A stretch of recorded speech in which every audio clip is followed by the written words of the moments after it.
Bienvenido, bienvenida al Café Entre Caminos. En el episodio de hoy descubriremos cómo ha sido la aventura de crear una universidad en el Congo entre Caminos UPM y la Fundación TIPSA. Gracias por acompañarnos en otro Café Entre Caminos.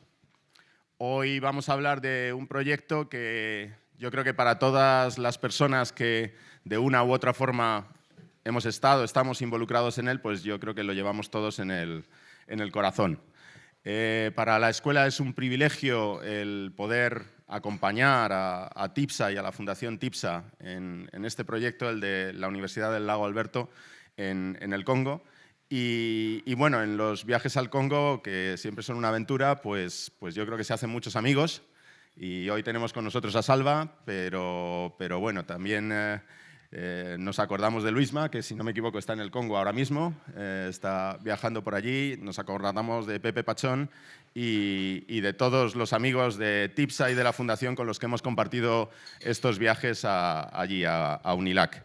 También de profesores de la escuela como Claudio Olaya, que nos ha ayudado mucho en este proyecto y que ahora pues bueno, está retirado y tiene menor presencia, pero nos seguimos acordando de él. Y bueno, yo lo dejo aquí. Quería sobre todo que mis palabras fueran para recordar a todos estos amigos que nos están acompañando en este camino y con los que nos sentimos muy, muy a gusto, y en especial, por supuesto, a Pablo Bueno, que es un poco la persona que hay detrás de todo esto, la que nos trajo esa visión que yo creo que es tan certera, pero a la vez tan clara, de que la educación y la ingeniería civil son claves para el desarrollo de la sociedad.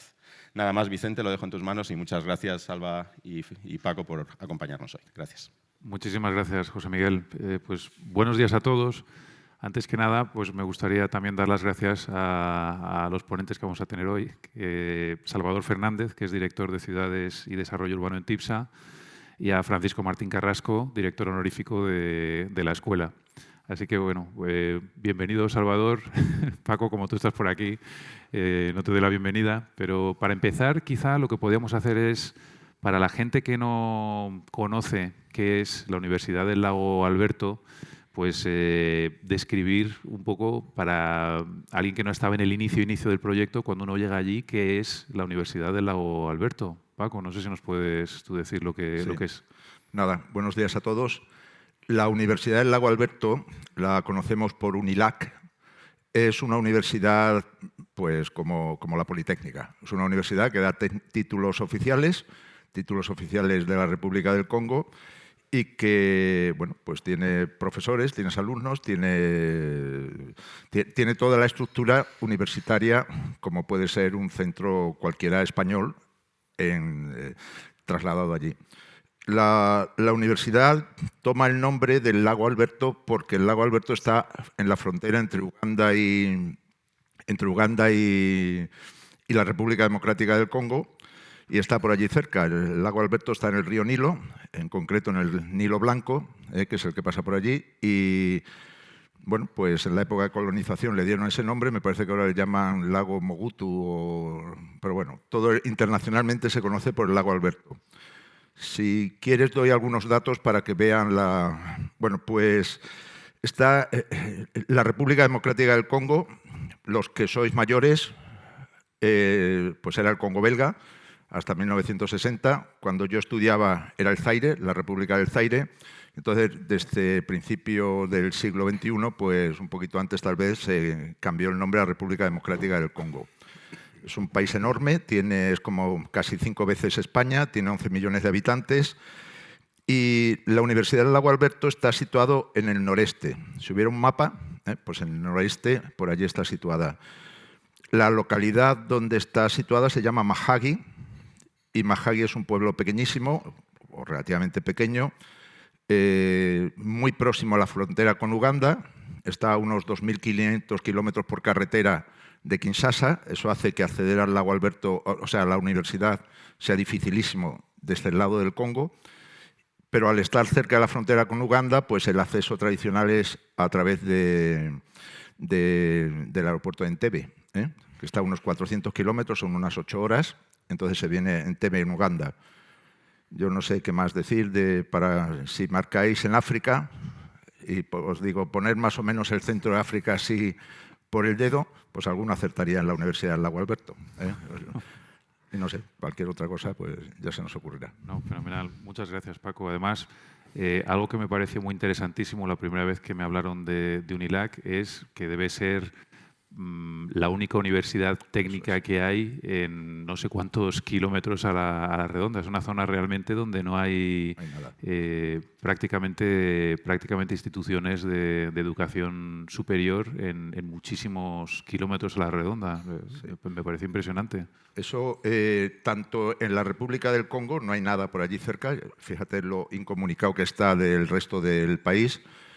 Pero es que en la zona de Uganda, por esa zona, tampoco hay casi nada y también está cerca de Sudán del Sur. Y en Sudán del Sur, si en los demás no hay nada, en Sudán del Sur menos todavía.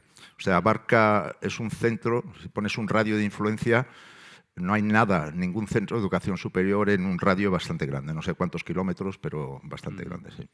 Pues muchísimas gracias, Paco. Salvador, ¿cómo y por qué se origina el proyecto? Porque es un proyecto que la Fundación TIPSA ha estado detrás desde los primerísimos pasos que dio. Entonces la pregunta es, bueno, ¿cómo surge la idea y por qué TIPSA, la Fundación TIPSA se mete en este sarao? Mira, yo creo que... Bueno, primero, buenos días a todos. Muchas gracias por invitarme. Es un orgullo estar aquí en la escuela otra vez, después de muchos años, y participar en esto y contar esta experiencia que me ilusiona personalmente y también, además, como empresa de la Fundación. Yo creo que nuestro fundador, Pablo Bueno, siempre había tenido la idea de la necesidad de devolver un poco a la sociedad pues, lo que estábamos ganando en la empresa y colaborar en el mundo y mejorar el mundo, que es parte de lo que hacen los ingenieros, ¿no? Y habíamos conseguido un contrato en Uganda para hacer una carretera y Pablo fue allí de visita técnico-comercial, una visita que hacía el presidente porque le tocaba ir para allá. Y mientras estaban visitando la obra, conoció a Paco Hostos, el padre Paco Hostos, un misionero de los Hermanos Blancos se llaman, que, bueno, lo conocieron, cenaron, estuvieron hablando y le habló de que la diócesis de Mahagi, al otro lado de la frontera de Uganda, a una hora, pues tenía esta ilusión en seguir creciendo en docencia en general. Habían hecho un esfuerzo muy grande en los últimos años en escuela primaria y secundaria y habían pensado desde la diócesis en en abrir ese primer centro de educación superior en la zona. Se lo contaron a Pablo, como Pablo tenía la idea de abrir la fundación, etcétera, pues vieron que era un proyecto en el que podían encajar las dos necesidades. Con una condición, puso Pablo, fenomenal, una universidad, pero lo que necesitáis, porque es algo que él tiene metidísimo, es escuelas técnicas. Entonces, TIPSA, hacemos una fundación, apoyamos aquí, ayudamos, si montáis una escuela de civil y una escuela de agronomía, porque es lo que necesitáis. Hay otras facultades muy interesantes. Hay una que se llama la Facultad de la Ley y la Paz. No es derecho exactamente. Como es un país tan conflictivo, lo llaman una titulación que es Estudios para la Paz. Una cosa fantástica. Pero, dijo Pablo, ingenierías, es lo que necesitáis para salir adelante. Fantástico. Esto fue como lo tengo que apuntar, en 2008. En 2008 sí. Fue ese viaje y entonces se fundó la fundación, valga la redundancia, y se empezó con el proyecto. O sea que lleva ya el proyecto 16 años más o menos desde sus inicios. Sí. ¿Y cuáles han sido las etapas de desarrollo un poco? ¿Cómo se construye una universidad desde cero? Porque ¿verdad? Llegas y está el campo y vas a hacer una universidad. Y además en África, que tiene su aquel. La diócesis tenía las parcelas, tenía unos terrenos que los utilizaban para cultivos y que eran donde querían poner la universidad. Hicimos nuestro estudio topográfico y empezamos en 2008 a hacer el proyecto de las edificaciones por un lado, que hay que bajarse unos escalones para hacer una edificación de cómo se construye allí. Eso es también interesante para la gente que hizo el proyecto. Y empezamos a hacer el proyecto en 2008 y a financiar con el dinero de la fundación, que viene de los beneficios de la compañía, pues una parte se dedica a la fundación y a partir de ahí fuimos ayudándoles. Ellos licitaban y nosotros ayudábamos con el proyecto y con la orientación para la construcción. Iban compañeros pues, a pasar unos meses en el verano, ayudaban en la supervisión de la obra, ayudaban un poquito a organizar una construcción y así con los años, pues yo creo que eso llevó, pues debe llevar 5 o 6 años, la construcción de los edificios de todo el campus, la primera parte, y mientras la diócesis empezó a trabajar con todo el proceso de, que eso lo conocéis mejor que nosotros, de organizar las titulaciones, acreditaciones, hablar con el Ministerio de Educación, conseguir toda esa parte de montar la parte académica, ¿no? Ese fue el inicio, hasta que en el 14 efectivamente estaban los edificios y se empezaron a dar las primeras titulaciones, las primeras clases, los primeros alumnos.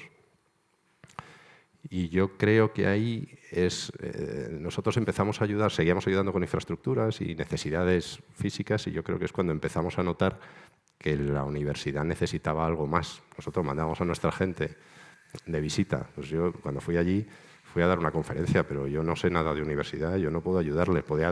Alguno de nuestros expertos puede dar una clase de geotecnia, pero no sabíamos organizar una universidad, ¿no? Y es cuando empezamos desde la Fundación a pensar que la colaboración con la UPM podría ser estupenda. Y empezamos a hablar con la UPM, cooperación, etcétera, y yo creo que fue más o menos en el 18 o algo así, es cuando... Un poquito antes, con Claudio Laya. Con Claudio, y efectivamente. Entonces empezaron a ir visitas con Claudio, no sé qué, hasta que se firmó un convenio de colaboración en el 18, ¿verdad? Sí. Eso es. O sea que, Paco, ¿a ti cómo te llega el proyecto? ¿Cuándo oyes por primera vez hablar de UNILAC y cómo te llega el proyecto? Bueno, pues como ha dicho Salvador, al principio era una universidad, era una iniciativa de TIPSA, que estaba pues, financiando sobre todo lo que eran los edificios, la parte material.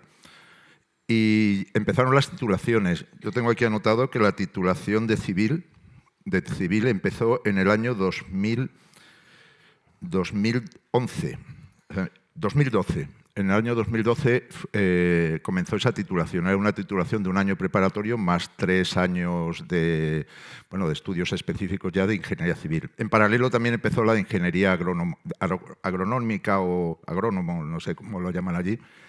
Y entonces, cuando ya llevaban 2 años, Pepe Pachón, que en aquella época pues estaba detrás de todo este proyecto, dijo que convenía hacer una evaluación académica de lo que allí estaba sucediendo. No ya de tanto si los edificios estaban bien o mal, sino, oye, aquí qué están enseñando esta gente, ¿eh?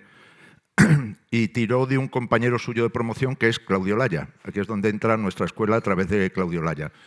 Y le dijo a Claudio, que en aquel momento además era director del Departamento de Ingeniería del Terreno, pues le dijo que le ayudara a evaluar académicamente lo que allí estaban haciendo. Entonces Claudio se fue para allá, ya te digo, de una manera un poco informal, como compañeros de promoción. Pero claro, Claudio vino aquí y Claudio ya había colaborado conmigo en varias cosas de cooperación al desarrollo y me contó las maravillas de lo que allí, el potencial que aquello tenía. Y así es como tuvimos conocimiento. También para la UPM, la Escuela de Agrónomos también quiso participar casi desde el principio. Mandó allí a una persona que se llamaba Carlos Gregorio Hernández, ¿os acordáis de él? Estuve con él yo allí, sí. Eso es. Entonces ya era la escuela, por la UPM era la Escuela de Caminos y la Escuela de Agrónomos. Pero la verdad es que nosotros, eso en cuanto a la escuela, o sea, la UPM. También me acuerdo, estaba José Miguel de vicerrector, que el entonces adjunto a cooperación, que era Manolo Sierra, todo esto ya se lo transmitimos, o TIPSA lo transmitió a la UPM, y dijo, oye, ¿queréis colaborar formalmente? Entonces, bueno, pues supongo que Manolo Sierra fue en esa labor de colaborar institucionalmente con TIPSA y para la parte académica de UNILAC. Hizo un viaje allí y a la vuelta pues firmaron un acuerdo de colaboración ya con la UPM. Eso debió ser por el 2017 o por ahí, una cosa así, o 17 o 18. Yo en concreto, ya que me has preguntado cómo tuviste tu conocimiento, yo tuve conocimiento a través de Claudio. y lo mismo que Pepe Pachón había pringado a Claudio, Claudio me pringó a mí. Y entonces, además, pues era un tema que la escuela estaba apostando por el tema de cooperación al desarrollo, es decir, no fue un pringue, fue casi un favor que me hizo. Y allí con Pepe Pachón pues fui yo a hacer una evaluación académica después de 2 años de inicio de las titulaciones, o 3 años, no me acuerdo muy bien. Y ese es el conocimiento que yo tuve. Después, nuestra escuela pues participó en distintas, no sé cómo decirte, actividades, algunas puramente docentes. Aquí hay una persona, bueno, Carlos Gregorio Rejas, me parece que fue para allá, de topografía. También fue Luis Jordá. Luis Jordá es como Indiana Jones. O sea, mientras más difícil está la situación, Luis Jordá se pone voluntario, más animoso. También ha ido el propio José Miguel. Rafa Martínez también ha ido. Entonces, la implicación de la Escuela de Caminos ha sido al nivel más alto. O sea, han ido los 2 directores que han estado en este periodo y el director de la Escuela de Ingeniería Civil, que era Rafa. ¿Y por qué? Algo que yo creo que es importante, o sea, veo el apoyo decidido que ha habido desde que hemos tenido conocimiento del proyecto por parte de la UPM, pero también por parte de la escuela. Sí. ¿Por qué ese apoyo tan decidido a la cooperación al desarrollo por parte de la escuela? Que es algo que se da por hecho que tiene que ser así, pero ¿qué fundamenta que de verdad la escuela apoye tanto a la cooperación al desarrollo? Pues mira, esto, como sabía que me ibas a hacer esta pregunta, porque me la habías anticipado, me la he preparado bien. Un poquito antes, la escuela, bueno, un poquito antes, ya llevábamos un tiempo apostando por la cooperación al desarrollo. Teníamos toda una línea de cooperación al desarrollo en la escuela. Teníamos hasta un subdirector que se encargaba de esto. Habíamos iniciado proyectos fin de carrera primero, luego trabajo fin de grado y trabajo fin de máster de cooperación al desarrollo. Una fundación muy vinculada a la escuela, que es la Fundación José Entre Canales y Barra, financiaba a todos los alumnos que se querían ir de trabajo para hacer el proyecto. Les pagaba en cualquier parte del mundo la estancia para hacer el proyecto. Entonces, llevamos una línea de cooperación al desarrollo. No era algo nuevo, ya habíamos apostado por eso desde un tiempo antes. Y aquí es donde te digo lo de que me lo había preparado porque ¿qué suponía UNILAC participar en una universidad todo esto? Pues desde mi punto de vista suponía el final del proceso. El final del proceso, y lo voy a explicar. Además lo voy a explicar con una anécdota personal. Cuando yo fui para allá, era en verano, entonces mi hija Rosalía había terminado el grado y le dijo, oye, ¿te quieres venir al Congo? Que bueno, pues tengo una visita, entonces yo te lo pago, te vienes para acá. Bueno, vale, no, preferiría ir a Acapulco, pero vamos al Congo. Y le dije que tenía que dar una conferencia, que todo el que iba allí, aunque fuera invitado, tiene que dar una conferencia. Y le dije, ojo, la conferencia es en inglés y la conferencia es el acto anual o el evento más importante que va a suceder en ese periodo en la ciudad de Mahagi. Va a ir quien es algo en Mahagi, va a ir toda la gente del obispado, va a ir todos los profesores, todos los alumnos. Tú me parece diste alguna conferencia, incluso tu mujer me parece también. Sí, efectivamente. O sea, si alguien quiere ir a Mahagi, que se prepare una conferencia. Entonces, y además en francés. Entonces ella pues, se preparó su conferencia, era el precio que tenía que pagar por ir allí, y la conferencia iba sobre la importancia de la educación, sobre todo para las mujeres. Una conferencia chula, me sorprendió mi hija. Y dijo una frase que era, dijo, una generación sin educación es una generación perdida. Yo, bueno, mira qué hija más interesante tengo. Al año siguiente vino el obispo de Mahagi, que ya había cambiado, ya no era Marcelo, era Monseñor Sostene, eso es. Entonces dio una conferencia en Tipsa y empezó la conferencia en un PowerPoint allí con la cita. Una generación sin educación es una generación perdida. Como si estuviera citando a Séneca, a Churchill o con la foto Rosalía Martín, Mahagi, tal día tal. Digo, joder, pero es que, ¿por qué digo esta anécdota? Porque nosotros en la escuela hacíamos proyectos de dar abastecimiento, dar saneamiento, dar transporte. con esos proyectos realmente estás ayudando a la gente a vivir un día más, ¿eh?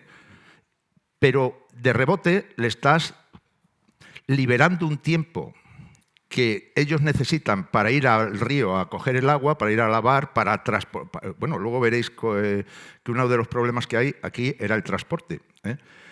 Y lo que ese tiempo le estás dando condiciones le estás dando condiciones de sobrevivir, pero de rebote le estás dando tiempo.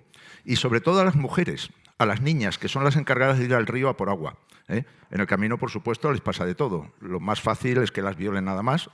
Eso es lo mínimo que le puede pasar y al año siguiente pues van con un niño en la espalda, pero siguen buscando agua.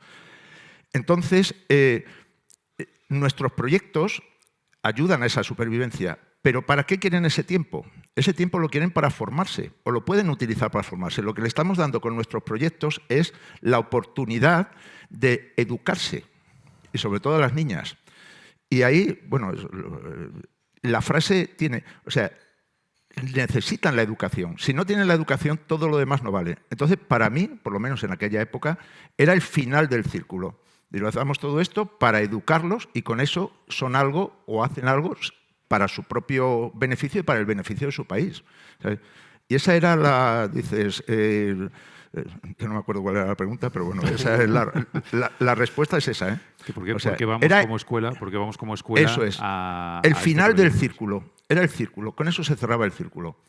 ¿Sabes? Me permite, Vicente, aprovechando esto, una de las cosas que está detrás en la mente de don Pablo de Pablo Bueno cuando funda esto es, y lo ha contado muchas veces, él dice que el mundo, Europa, empieza a mejorar y las condiciones de vida empiezan a mejorar y la población empieza a crecer y empezamos a vivir en Europa cuando se fundan las escuelas de caminos, hace 200 años. Igual hay otros argumentos que podemos meter, pero efectivamente, oye, que viene a coincidir. Se funda, está Betancourt, que estamos celebrando el 200 aniversario, se fundan las escuelas de caminos, se empiezan a hacer infraestructuras en Europa, el saneamiento, los transportes, las comunicaciones. Y con eso, lo que él dice, oye, es que una universidad, la formación, aprender, crear capacidad para desarrollar las infraestructuras es fundamental para que este país, esta región, este país se desarrolle, porque los ingenieros de caminos en concreto mejoramos el mundo, mejoramos las capacidades y una escuela va a ayudar al desarrollo del país más que mucho dinero en comercio, efectivamente. Y la verdad es que tenemos suerte como ingenieros de caminos porque para participar en la cooperación, como hacemos infraestructuras, estamos magníficamente equipados para ayudar en la cooperación al desarrollo, ¿no? Y luego en la escuela, como nos dedicamos a la educación también, pues por partida doble casi. Sí. Pero la finalidad es que ellos, darle la oportunidad para que ellos luego se desarrollen por sí mismos. Y el primer paso es la formación. Sí. Entonces, Exacto. esto encajaba perfecto. Era la piedra que faltaba para que no se nos cayera toda la estructura. Sí.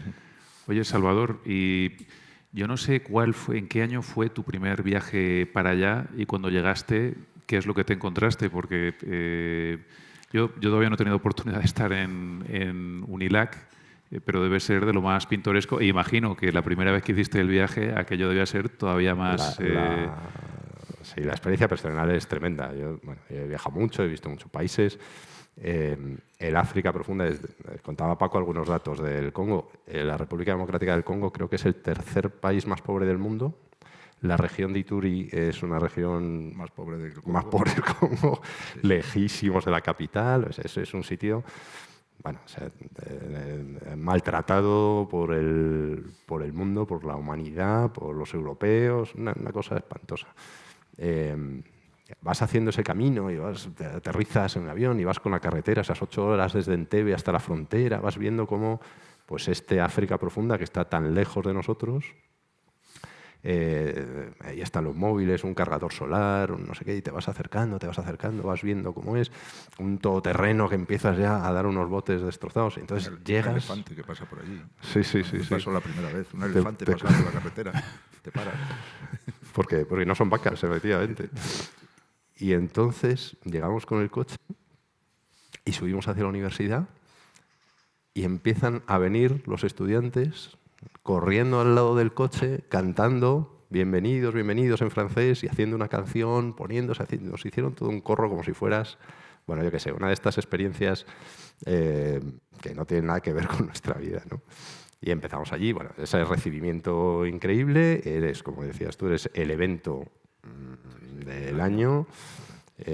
Yo di una charla sobre desarrollo urbano, mi mujer dio una charla sobre la mujer en la ingeniería, les impresionó mucho, mi mujer también compañera, pues dio una charla, es compañera, ingeniera y emprendedora, hizo su máster y tal, y entonces les contaba a las mujeres y a los hombres de allí que las mujeres pueden hacer cosas, estudiar, tal. Hubo un señor que le dijo, oye, fenomenal esto. ¿Y qué tenemos que hacer nosotros para que ellas estudien? Y fue como, por Dios, no has entendido nada. No has entendido nada de la charla. Bueno, entonces estábamos todo eso. Es la fiesta, el recibirte, el dar todo lo que tienen, el cómo valoran muchísimo este salto de calidad de, oye, que puedo estudiar con todas sus dificultades, ¿no? Entonces todavía no se había hecho la mejora del acceso y tardaban horas en ir. Tenían que levantarse prontísimo, muchos ir andando. Pasaba ahí el tiempo, hicimos un proyecto de iluminación para que pudiera haber luz por la tarde con paneles solares, porque tenían que estar allí tantas horas que o se quedaban allí a estudiar después de la luz o no tenían tiempo, no les daba tiempo a llegar a casa a estudiar, ¿no? Ese tipo de cosas. Y luego ya, para mí, mi experiencia personal, que venía de, más justo las par de semanas antes de viajar, habíamos cerrado una oferta para diseñar 2 palacios para príncipes en Arabia Saudita. Palacios con 3 o 4 salones de a 500 metros cuadrados el salón, ¿vale? Entonces sales de ahí, de este mundo de nuestro negocio, del diseño, de todo tipo. Hacemos cosas también majas, pero buena parte del dinero está en este tipo de proyectos, ¿no? Y aterrizamos allí y ves que para lo que nos hemos formado, lo que sabemos hacer, es mejorar la vida de las personas a través de las infraestructuras. Porque una carretera salva vidas, porque un saneamiento mejora las condiciones de calidad de vida, porque una conexión de Internet, porque fue una vuelta a la realidad de espérate, que sí que nuestro negocio es un negocio y tenemos que ganar dinero. De ese dinero un poquito lo dedicamos a esto. Y además es que nuestra profesión, que es distinta de nuestro negocio, es mejorar el mundo, mejorar la vida de las personas. Para mí fue un impacto, un recordatorio de lo que hacemos los ingenieros de caminos en el mundo, que todavía de vez en cuando me lo recuerdo y digo, espérate, que hacemos estas cosas, ¿no? Que hacemos grandes proyectos y hacemos cosas espectaculares, pero también nos dedicamos a esto, ¿no? A mejorar el mundo, ¿no? No, fantástico. ¿Y tú, Paco, la primera vez que viajas allí, porque fue cuando en el 18, en el 2018? 2018, sí. Y cuando llegaste allí, ¿qué viste? Bueno, ¿Qué te encontraste? En principio, todo lo que ha dicho Salvador aplica, ¿sabes? Lo que pasa es que yo no iba... yo iba con una misión, y además yendo con Pepe Pachón, o cumples la misión o tienes problemas, ¿eh? Y entonces mi misión era ver qué era lo que estaban haciendo y evaluar un poco, llevan 2 o 3 años, cómo lo estaban haciendo. Y aparte de todo lo demás, o sea, todo lo demás aplica. Sí. Pero en concreto, ya referido a cómo lo estaba haciendo la universidad, yo lo primero era que no quería que me vieran como un evaluador que iba a ponerle pegas, sino quería que me vieran como un colaborador que iba a ayudarles, primero a detectar posibles mejoras y luego decirle cómo la podían hacer. Entonces me acuerdo de los problemas que tenían. Los problemas eran, a ver, aunque los tengo anotados, pero por no leerlos, eran, el primero, me reuní con el equipo directivo por un lado, con los profesores por otro y con los alumnos por otro, para que tuvieran más libertad de hablar cada uno. Si se tenían que poner verdes, pues que lo hicieran con más libertad. La verdad es que hay un respeto tremendo, o sea, allí no había nada de ponerse verde, pero bueno, la libertad es mayor si no está el que te manda, Y el primer problema que había era el problema de los profesores. O sea, los profesores, allí, Mahagui es un sitio donde uno no va a vivir salvo que tenga que ir a vivir allí o haya nacido allí. Entonces, si tienen que contratar un profesor, pues ese profesor viene de otro lado. Las comunicaciones son tan terribles que el profesor lo que quiere es estar el mínimo tiempo posible. Y el profesor de matemáticas concentraba todas las clases de matemáticas en 2 semanas, todo un año, se lo concentraba en 2 semanas y media. ¿qué me decían los alumnos? Dices, sí, es muy bueno, tal, pero no tenemos tiempo para asimilarlo, para interiorizarlo. Bueno, era lo que había. Otro problema que había, de alguna manera te has referido tú, Salvador, era que aquello está cerca del Ecuador, hay 12 horas de sol al día. Entonces, tenían que ir andando desde el pueblo. Está cerca, Mahagui está en coche, se tardan 10 minutos.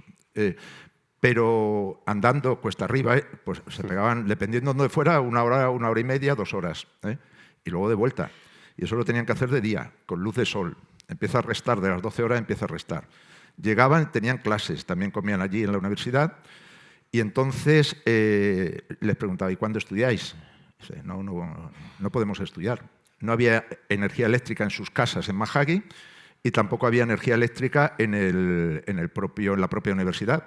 Y cuando llegaban, me parece anochecer a las 5, a las 6, pues cuando llegaban a las 3 estaban ya mirando para irse a casa antes de que se le hiciera la noche por el camino. Digo, esta gente... Y además ellos lo decían, necesitamos tiempo para estudiar. Tiempo para estudiar. La propuesta, me acuerdo, la propuesta fue que pongan un autobús lanzadera, que en 10 minutos, un autobús, por muy cochambroso que sea, en 10 minutos los tiene arriba abajo y les ahorra 1 hora y media por 2, es decir, 3 horas al día. Pero para eso había que asfaltar la carretera, que es algo que se ha hecho recientemente. Bueno, asfaltar, acondicionar la carretera. Esa era otra mejora. La otra mejora era que si los profesores no pueden venir o no quieren venir, necesitáis tener una posibilidad remota de aprovechar los medios estos de Internet, ¿sabes? Pero si no tenían un montón de ordenadores, todos con su plástico, porque como no tienen energía eléctrica, pues estaban allí sin estrenar, pero los tenían, vamos, yo los vi. Sí, los mandábamos había un montón sin estrenar. Y, ojo, poner placas solares para tener energía eléctrica. Las placas solares también las tenían, se las había donado una empresa de Sevilla, me parece, Prodiel o algo así. Sí, eso es. Oye, acelerar esto, estaban dormidas. Acelerarlo porque vais a beneficiar a los alumnos y además vais a propiciar que las clases, los profesores puedan dar clase en remoto. O grabar vídeos y vosotros los podéis ver. No me acuerdo, había 3 o 4 temas que eran... El plan de estudio era muy bueno, a mí me gustaba, era muy parecido al nuestro, un poquito más corto, lógicamente, pero por ahí no tenían problema. El problema era cómo se impartía y que los alumnos no podían estudiar. Y ese fue casi mi aportación. Eso es lo que me encontré desde el punto de vista académico. Por lo demás, todo lo que ha dicho Salvador, aparte del entusiasmo que tiene allí la gente por estos asuntos. Esto que está contando Paco es... Yo creo que estuve el año anterior. Sí. Y teníamos esta misión de Pepe Pachón, que es el que también me lió a mí, de evaluar cómo iba la universidad desde ese punto de vista académico. Y claro, ni idea. Vino Carlos Gregorio y entró, y recuerdo que tuvo muchos comentarios sobre el laboratorio de agronomía, pero claro, no sabemos cómo es una universidad. Así que fue importante ese momento para decir, oye, que necesitamos que se involucre la escuela o la universidad, ¿no? Que ayudará a esta parte, porque la infraestructura estaba empezando a estar. Ya nuestra parte, que era impulsar, promover la construcción del edificio, la escuela, etcétera, y ayudar un poco, pero ya nuestra parte está quedando muy, muy minimizada realmente. Ya ahora es mucho más el impulso académico que el de infraestructuras. Quedan cosas por hacer, siempre habrá, pero claramente se necesitaba ese siguiente paso, que era la entrada de la UPM. Y Paco, ¿qué hemos aportado? O sea, os lo puedo preguntar a los dos, ¿no? Desde que la UPM y la Escuela de Caminos, junto con otros centros de la UPM, se han involucrado en el proyecto, ¿qué ha cambiado allí? O sea, ¿qué hemos aportado en estos 6 años más o menos que llevamos con el proyecto? Bueno, Salvador ahora dirá lo que ha hecho TIPSA, que realmente es quien ha llevado todo el peso. O sea, TIPSA ha financiado las obras, los edificios, ha puesto un sobresueldo a los profesores para hacerle más atractivo ir para allá, precisamente por el problema que habíamos detectado de la concentración. Que si no lo detectas tú, nosotros no habríamos sabido qué hacer con ese dinero. Entonces, bueno, pues ahora tienen un incentivo más para estar en Mahagui un tiempo más y alargar el periodo. El propio camino de acceso también lo ha hecho. O sea, la parte material, bueno, la parte material y la parte de ayudar a los profesores, y también le ha pagado la matrícula a los alumnos. O sea, lo de TIPSA es la clave. Nosotros, desgraciadamente, simplemente hemos detectado, por lo menos, los problemas que tenían. Bueno, tampoco es simplemente, o sea, no es poco, pero fundamental, sí. Fundamental. Y hemos colaborado en alguna asignatura puntualmente. ¿Sabes? Aquí vuelvo a los del Departamento de Ingeniería del Terreno, han colaborado mucho y han ido para allá. Los demás hemos ido un poco más de paseo, pero ellos han ido a trabajar de verdad, a dar clase. Recibimos alumnos. Ahora mismo hay 2 por aquí, me parece. Bueno, tú lo sabes mejor, que eres el de internacional. Sí, sí. Y profesores también, ¿verdad? Y profesores también han venido. También, sí. Y lo que se nos ha quedado colgado es la colaboración de los alumnos. Eso que nosotros queríamos que los alumnos fueran allá, no solo a hacer proyectos fin de carrera, sino incluso a ser como profesores ayudantes. Alumnos de máster pueden dar clase de matemáticas perfectamente a lo... Eso lo teníamos como desarrollado, pero estoy hablando de 2018, y cuando lo estábamos desarrollando, pues vino todo el problema. Primero me parece que hubo una crisis de ébola, una epidemia de ébola, luego hubo una de cólera, luego vino el COVID, luego la guerrilla, que siempre está presente por ahí, pues se puso un poco más latosa. Un poco más latosa es por quitarle un poco hierro a una cosa que es gravísima. Entonces, al final, pues nuestros alumnos no han ido. Nuestros alumnos, la gran fuerza laboral que tenemos. O sea, estoy seguro que mandamos a nuestros alumnos a explicar matemática, física, química, material de construcción, todo esto, y lo harían fenomenal, y además estarían encantados y lo harían con entusiasmo. Entonces, nuestra participación ha sido mucho más secundaria que la de TIPSA, pero bueno, nos hemos centrado en esos asuntos, ¿sabes? Te voy a llevar la contraria, es fundamental. Nosotros, llega un momento en que el paso siguiente para la calidad de la enseñanza y que esa universidad pudiera egresar alumnos, ingenieros civiles, ingenieros agrónomos, abogados, que de verdad supieran y pudieran encargarse de hacer infraestructuras allí, la participación de la universidad y de la escuela en definir, ayudar, auditar, controlar, dirigir cómo puede ser, cómo debe ser la universidad en sí, la parte académica, que a nosotros nos supera, para mí es fundamental. Luego hay que poner euros, pero el detectar estas cosas y ver cómo se soluciona y cómo se organiza una escuela, para mí ha sido fundamental. Fundamental en ese paso siguiente. Una vez que está el edificio hecho, lo fundamental es la parte académica. Fundamental. Bueno, es muy generoso poniéndonos el mérito a nosotros, que solo podemos entrar cuando ya han hecho todo lo demás, porque si no... Eso sí. Cada uno a su orden. Sí, hombre, al final yo creo que el tándem es bueno porque está la Fundación TIPSA, que se encarga más de la parte del hardware, que es fundamental, porque sin eso no funciona nada, y veo que la UPM entra para ayudar un poco con la parte del software, de cómo... pues lo que tú comentabas, Paco, de cómo los problemas que hay de organización y ver que el programa que hay, que era muy bueno el programa que tenían de ingeniería, si se hace bien, los medios humanos que tienen, cómo funciona. O sea, que me parece que la complementariedad es fantástica entre los dos. Y que todos podemos hacer más, o se podría hacer más. Las condiciones no lo facilitan tampoco a nosotros, pero yo creo que es una colaboración que está fenomenal. Salvador, ¿y en qué estado se encuentra actualmente UNILAC, el proyecto? ¿Cómo está ahora? Bueno, yo creo que está, pues eso, creciendo en la parte académica. Se están dando soporte para mejorar. Yo creo que es muy interesante cómo han ido saliendo alumnos. Hay muchas empresas en Mahagui, empresas pequeñitas, sus cosas, pero que están con abogados que se han licenciado allí, tiene una especie de administración de empresas licenciados allí, sus emprendedores que salen del licenciamiento, salen ingenieros que tienen su trabajo y que están trabajando en empresas de construcción. Es verdad que no se suelen quedar por allí, pues algunos van a Angola, otros están a Uganda, otros están yendo a Kinshasa.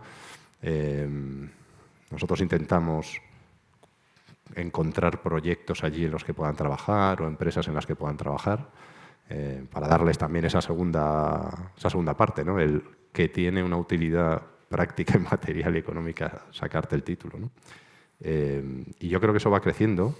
El número de alumnos está creciendo, no sé cuántos está, lo tenía por aquí apuntado, 500 me parece. 500 estudiantes. Sí, 500 alumnos. Es una barbaridad. Cuando estuve yo allí eran 150 o una cosa así, ¿no? Es una cosa tremenda. Y van saliendo titulados y titulados. O sea, va creciendo, toda la región conoce que hay una universidad, empiezan a tener interés, estamos dando becas, se esfuerzan por conseguir una beca para poder estudiar y poder evolucionar. Y yo, en la sociedad de Mahagui, creo que el siguiente paso es cuando estos alumnos egresados de allí monten sus empresas, monten sus iniciativas. A mí me interesa mucho. Es una sociedad súper agrícola. Cuando los ingenieros agrónomos empiecen a mejorar y optimizar sus explotaciones agrícolas, pues tiene que mejorar muchísimo la región y yo creo que estamos en ese camino, ¿no? Me acuerdo al hilo de lo que comentabais, de cómo esto es un proyecto transformador, la educación para las personas. Es que recientemente hicieron entrevistas a antiguos egresados y es gente que a muchos les está yendo muy bien. O sea, al ser tantísimas las carencias a nivel de educación, la gente que está educada enseguida puede prosperar muchísimo. Era realmente impresionante. Y Salvador, ¿cuáles son los próximos pasos para la Fundación TIPSA con este proyecto? Bueno, un poco en la línea de lo que estamos diciendo. Seguimos trabajando en mejoras de infraestructuras. Pues el suministro de agua potable, como decía Paco, pues se hizo un pozo hace un par de años, estamos buscando para hacer otro pozo. Hay un proyecto para intentar conseguir una traída de agua por gravedad, ¿no? Hacer una presita y un azud pequeño, ¿no? Pero conseguir llevar agua por gravedad. Mejorar las infraestructuras de acceso, se hizo la carretera y yo creo que esa necesita un mantenimiento. Se están quedando pequeñas hay unas cuantas aulas, pero no se hizo en su día el aula magna y estamos con el proyecto de construcción del aula magna ahora, porque ya no cabe todo el mundo en las distintas aulas. Yo creo que en general infraestructuras, pues seguimos haciendo mejoras y se hizo una residencia para los profesores separada de la de la diócesis. O sea, se siguen haciendo así mejoras en infraestructuras. Y luego está esta otra parte académica. Por nuestra parte lo que estamos haciendo es pues esas becas a alumnos, esas becas o financiación o sobresueldos a los profesores para conseguir que se queden, que tengan interés en venir mejores profesores del Congo, ¿no? Y luego yo creo que hay un paso importante que es conseguir dar el paso al doctorado para que puedan salir doctorados de allí y que ellos puedan ser a su vez profesores, ¿no? Que es como el siguiente paso ya y no voy a hacer cerrar el círculo, que ya puedan tener sus propios profesores de Mahagui enseñando en Mahagui. Fenomenal. Y para la UPM, Paco, ¿cuáles son los siguientes pasos en el proyecto? Bueno, yo más que para la UPM te digo para la escuela. Para la escuela. Pero la UPM y la escuela. La UPM y la escuela. Sí.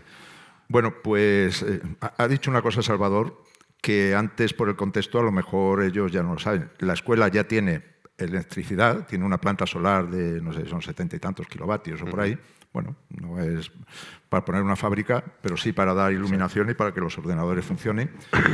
El camino ya es fácil, por lo tanto los alumnos ya pueden acceder, si quieren, de una manera mucho más rápida. Entonces eso cambia las condiciones de contorno, ¿eh? ¿Cuál es lo siguiente que puede hacer la escuela? Yo creo que lo primero que tiene que hacer la escuela, de nuevo, es un poco la labor que yo fui a hacer en el 2018. Lo que pasa es que ahora tiene que evaluar cómo ver si el proceso de formación o de educación es mejor, otra vez volver a hacer el mismo trabajo, y también los resultados. Ya hay alumnos egresados. Entonces yo creo que tiene que echar un vistazo a ver cuál es la calidad de la formación.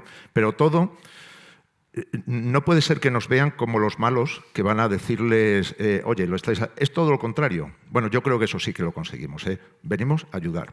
Entonces, os vamos a enseñarnos qué es lo que estáis haciendo, pues para tratar de detectar algunas posibilidades de mejora y los alumnos que han salido, pues a ver cómo los habéis formado. Eso por un lado. Luego, por otro lado, yo creo que también debemos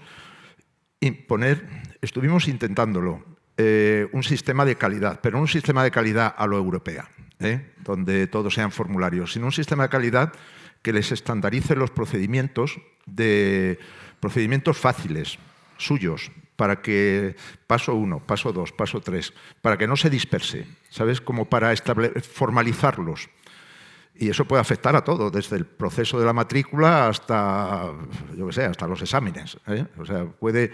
Y ese sistema de calidad, lo que pasa es que dice sistema de calidad y entonces aquí decimos, vaya rollo. No, es un sistema de calidad que mejore su organización, ¿sabes?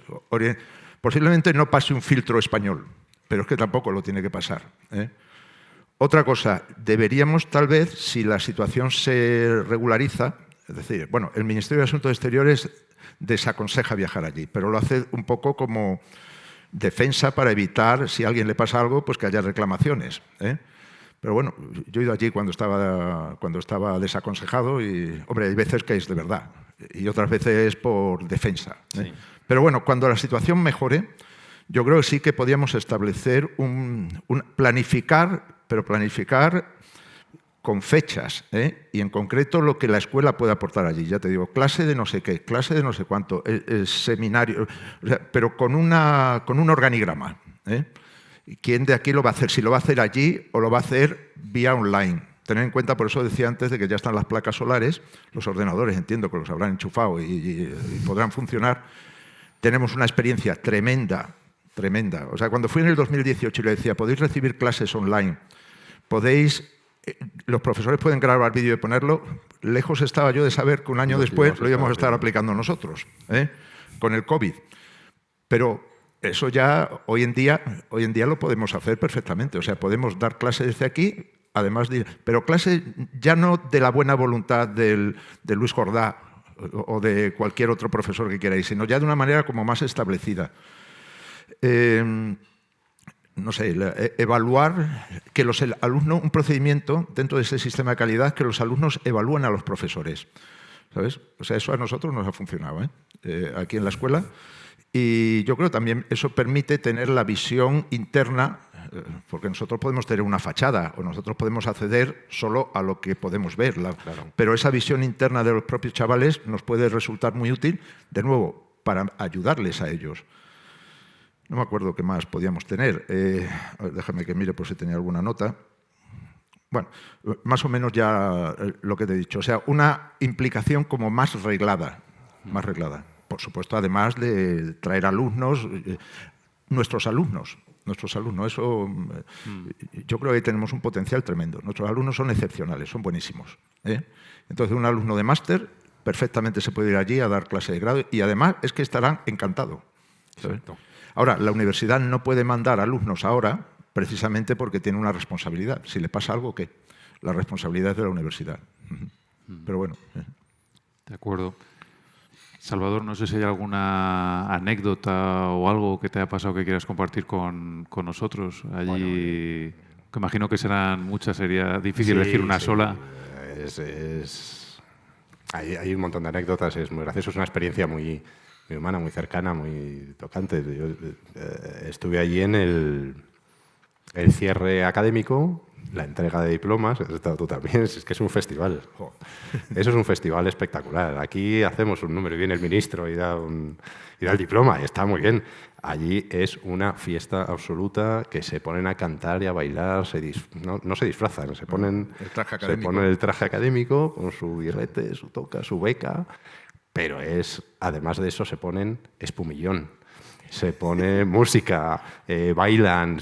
Cuando le dan el título a un muchacho, vienen sus padres y le suben a hombros y le dan un paseo por allí. Es una fiesta absolutamente increíble, ¿no? Y eso, bueno, y la satisfacción personal de, joder, lo que le está pasando a esta gente, gracias a la colaboración de la fundación, de la empresa, de la universidad, de todos los que uno a uno han ido participando en los proyectos o tal, ¿no? Es súper satisfactorio. Y si me dejas como completar esto, claro, aquí el acto académico lo tenemos como muy interiorizado, es un acto súper formal, ¿sabe? El rector entra, todo el mundo se pone de pie, se canta el Gaudeamus, en fin, se sientan todos a la vez, se quitan el gorro, el birrete. Allí el rector, o sea, allí entran todos los alumnos en una fila de a dos, perfectamente organizados por titulaciones. El rector y los profesores van al final, todos además los trajes académicos se lo hacen ellos. Entonces, y llega un momento donde se ponen a bailar. O sea, en vez de ir entrando en plan solemne, entran bailando.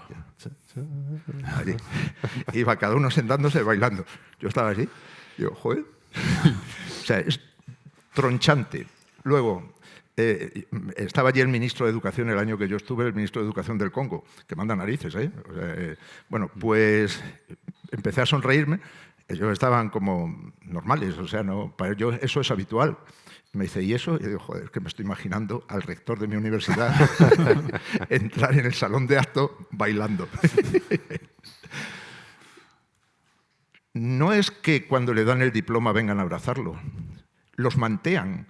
O sea, cogen, los tiran para arriba, tengo unos vídeos por ahí donde se ve un pie, el birrete volando, pero es que cuando el acto, eso es en mitad del acto, por lo menos el año que me toca a mí. Sí, sí. Luego, los familiares se van y estos siguen, se recomponen y se vuelven a poner otra vez en la doble fila allí, como si no hubiera pasado nada. La emoción de las familias es inenarrable. O sea, llorando, bailando, las abuelas. Además, allí las familias deben ser muy extensas, por lo menos porque cada uno lleva a 40 personas. Y una emoción por tener un graduado universitario, que eso es difícil de... O sea, es emocionante lo que supone para la gente.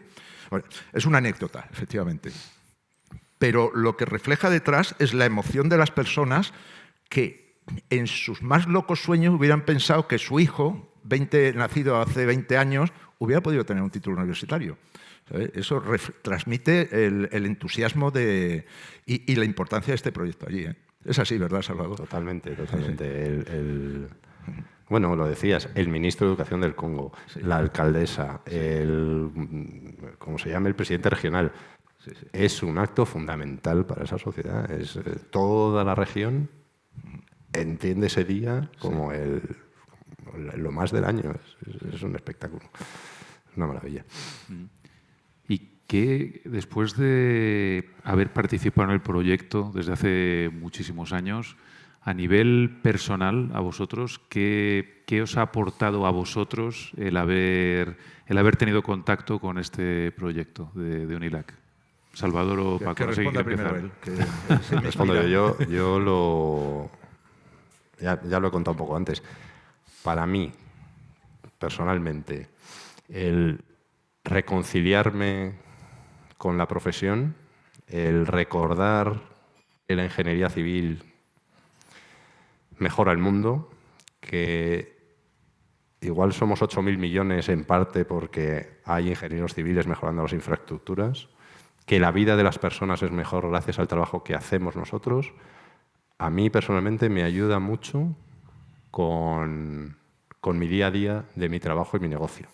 Que la mayor parte de mi trabajo no es mejorar la vida de personas que lo necesitan tan evidentemente como en Mahagui, que hacemos, fíjate, está involucrado en el Bernabéu, que igual le ha fastidiado la vida a gente. Bueno, pero como ingenieros me reconcilia con eso, con el fondo, la realidad de la parte buena de la profesión, que es construir un mundo mejor. Fantástico. ¿Y tú, Paco? ¿Qué te ha dejado? Yo vuelvo un poco a lo mismo de antes, no quiero tampoco repetirme mucho. Yo ya había trabajado mucho en temas de cooperación al desarrollo, ¿sabes? En varios países por ahí. Entonces, el cómo la ingeniería civil cambia la vida de las personas ya lo tenía interiorizado. Para mí es la clave de bóveda, es decir, actuar directamente en educación, ¿sabes? En un sitio muy desfavorecido, donde las necesidades básicas, pues la ingeniería civil las puede llegar a cubrir o las puede facilitar, pues venga, vamos a cerrarlo todo. Ahora vamos a educarles para que sean ellos mañana quienes diseñen esas obras y ya no tengamos que venir tan listos desde fuera, sino que ellos mismos se puedan poner su proyecto de saneamiento que hará que la salud de la zona mejore. Su proyecto de abastecimiento, lo mismo. Claro, por eso Pablo Bueno apostaba por la ingeniería civil y por la ingeniería agronómica. Comer, beber, salud.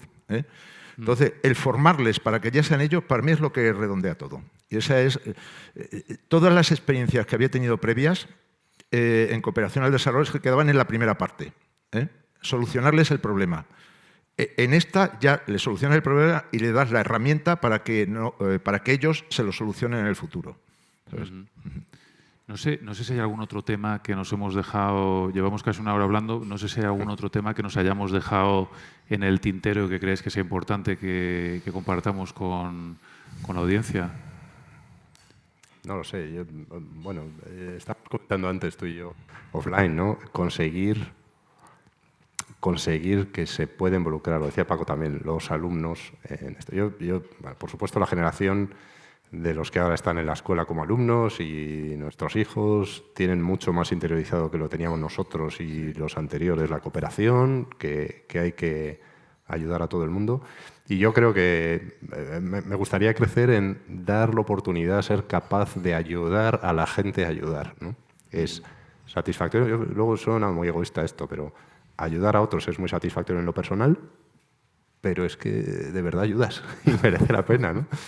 Entonces yo creo que es muy interesante, ¿no? Intentar crecer en dar oportunidad para ayudar a todo el mundo, ¿no?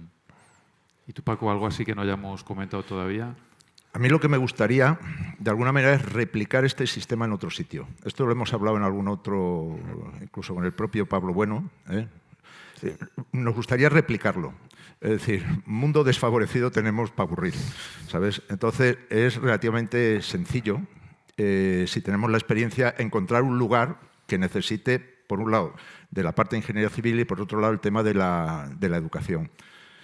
Y siempre se me había ocurrido, además de rebote, en esto no hace falta que me contestes, que fuera en español, para favorecer precisamente la divulgación de alguna manera de nuestro país, de nuestro idioma, porque allí el principal problema que tienen aquellos es que es en francés. Es en francés, entonces pues eso limita muchísimo a la posibilidad de ayudarles.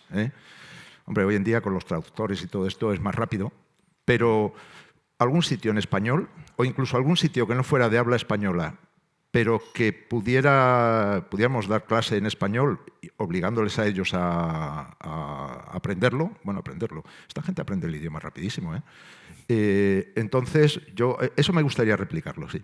Me gustaría replicarlo a algún otro lugar. Sí. Muy bien. Si os parece, como nos quedan algunos minutos, lo que podríamos hacer es abrir un turno de preguntas por si alguien en nuestra audiencia pues, quiere preguntarnos o hay algo que le ha despertado curiosidad o quiere hacernos algún comentario. No sé si... Yo sé que Rafa, que lo estoy viendo ahí, trabaja en una universidad, está replicándolo de manera personal en Burundi, ¿sabes?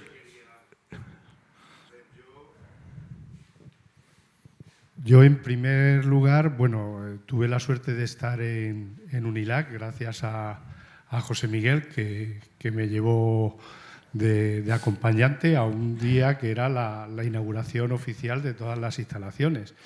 Y la verdad es que aquello, como habéis contado, es una verdadera fiesta, porque, primero en la frontera ya te reciben los estudiantes, como ha dicho Salvador, cantando, que yo le pregunté a un guardia de allí, pero era de la parte ya era de la parte del Congo, y le pregunté, digo, ¿esto qué es? Dice, serán los quintos, como aquí en España los quintos cuando se iban a la mili.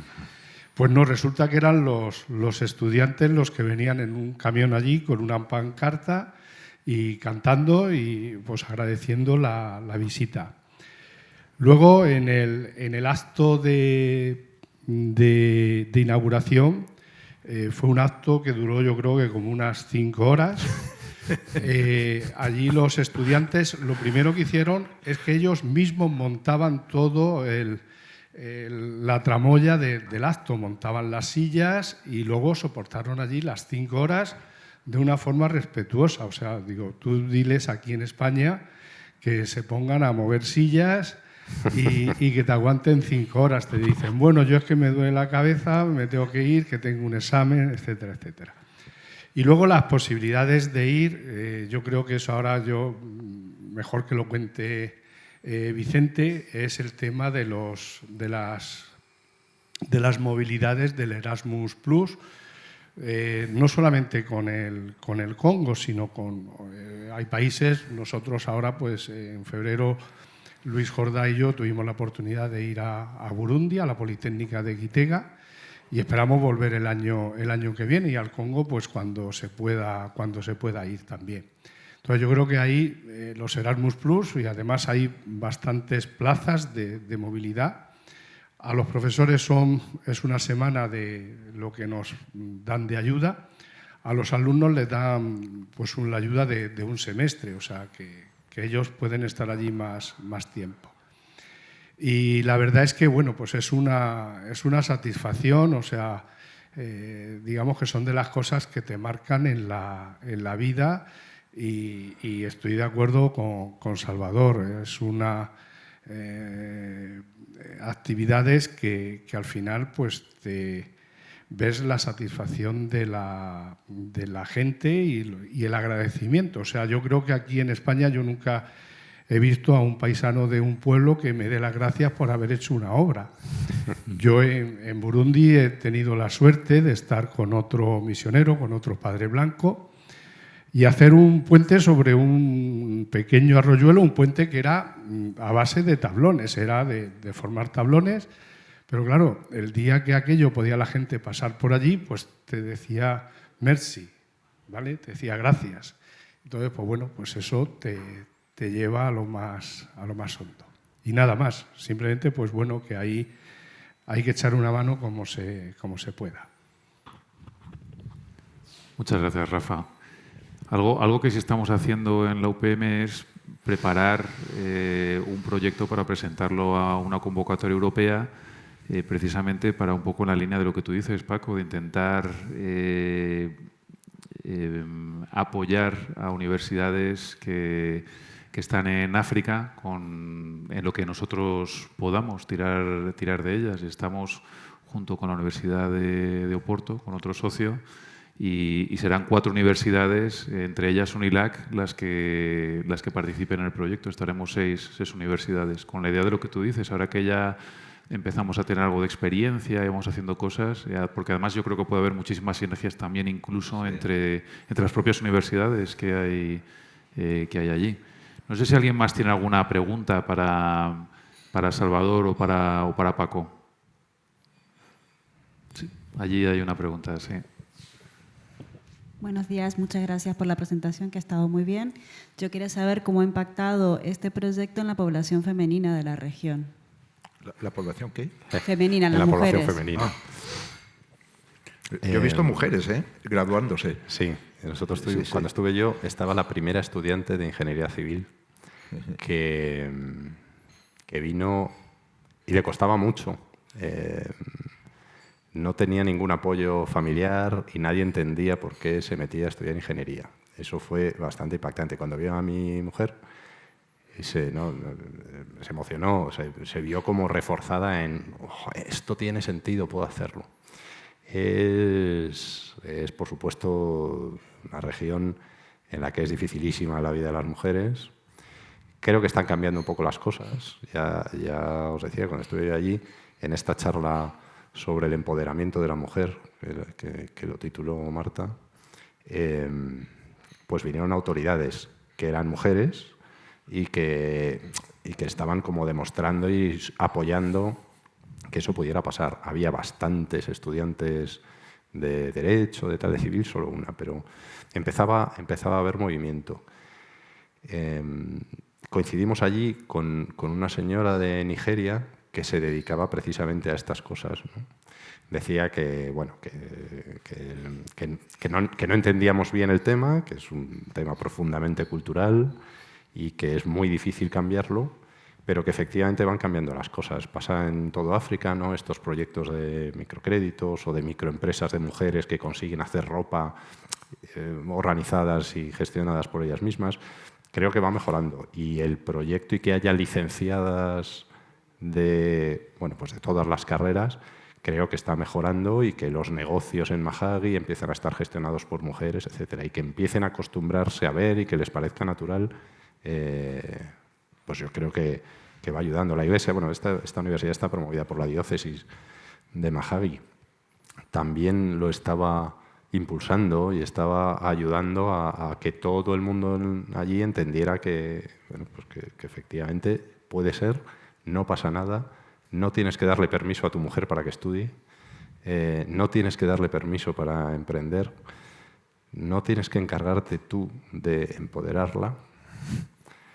En fin, poco a poco, yo creo que sí se va consiguiendo. De hecho, tenemos ahora 2 alumnos de UNILAC en la UPM, un estudiante de ingeniería informática, que no puede estar con nosotros porque está en otra escuela, y tenemos una estudiante de ingeniería civil que está aquí con nosotros, que es Joel, que estará con nosotros hasta Navidades, más o menos. Así que bienvenida. Bienvenida. No sé si tenéis más preguntas o más. Yo eso que dice Paula, Salvador se ha referido ya a la etapa superior, o sea, es la parte, una mujer para ya capaz de poner su propio negocio, de tener educación superior y tal. Pero es que el efecto se traslada también a las niñas, ¿eh? Las niñas tradicionalmente son las que no van al cole. Si sabes, o si las niñas saben, o los padres saben que esa niña puede tener un futuro en la universidad, la llevarán al cole. Por lo menos que sepa leer, escribir y cada vez estar en condiciones para entrar en la universidad. Es decir, es un efecto que por contagio no va para arriba, va para abajo, ¿eh? A mí me parece que para la mujer esto es casi lo mejor que hay. O sea, ver que la educación está abierta a ellas. Entonces, para no pasarnos muchísimo, quizá una última pregunta si la tenéis, y si no lo podríamos dejar aquí. No sé si tenéis una última pregunta que hacer. Sí, allí hay una última pregunta. Buenos días. Sí, buenos días y muchas gracias por toda esta exposición. Hay un tema, como yo he llegado unos minutos tarde, no sé si se ha comentado o no. Realmente es una pregunta doble. Una es de tipo económico y otra es de tipo intercambio con Europa o con España más concretamente.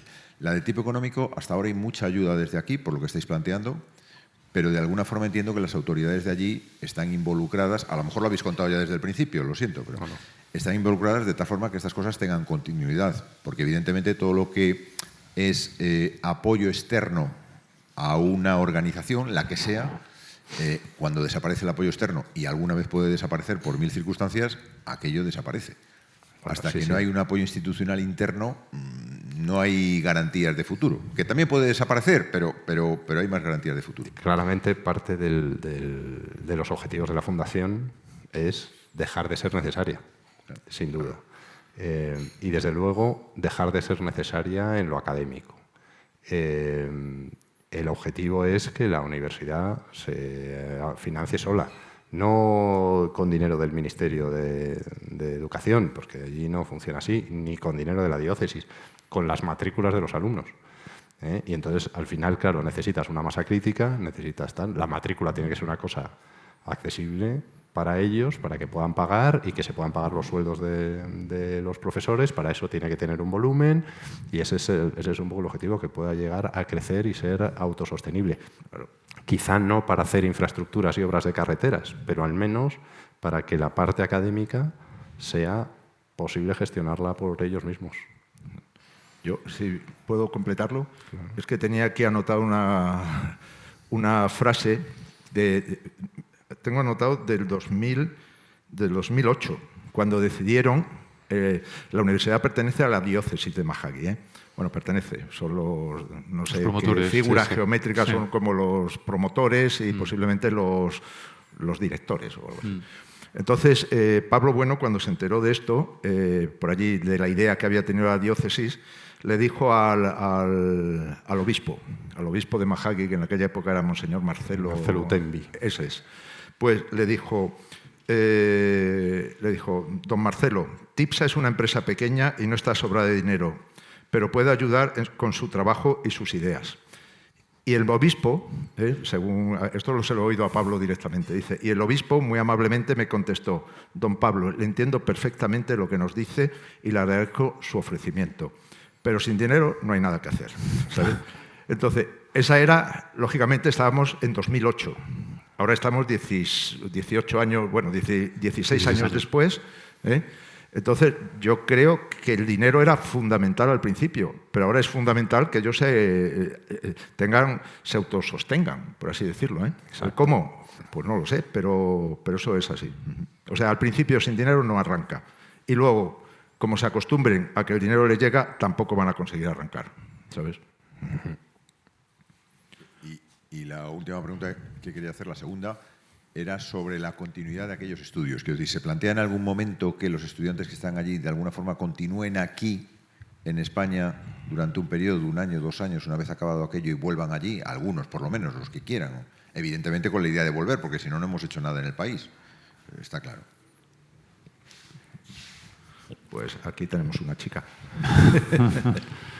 Que vengan a pasar periodos con nosotros, yo creo que es el objetivo. Que además tenemos instrumentos que nos brinda el programa Erasmus+, que ya no solamente está limitado geográficamente a Europa, sino que ahora el programa pues permite funcionar en todo el mundo y tiene líneas específicas para países en vías de desarrollo.